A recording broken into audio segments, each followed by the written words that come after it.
একদিনের জন্য একটা বেকু নিয়ে আইছে সমান করবার জন্য, এদের ব্যাটারি নিয়ে গেছে এবং কি চাঁদা বলে চাইছে, ঠিক আছে।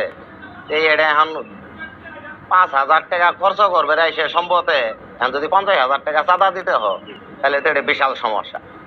এরপরও মনে করেন উপজেলায় যায় শুক্রবার জমার দিন, আমরা জানি যে ছিলেন টিএনু, ওনারা ছুটির দিন, ওনারা ওই দিন ডিউটি থাকে না, তারপরও কিভাবে ওনারা নিয়ে আইছে তারাই ভালো জানে। নিয়ে এসে বেকুর ব্যাটারিডে আর আপনার বেকুর গ্লাস মিলাস ভাঙচুর করছে।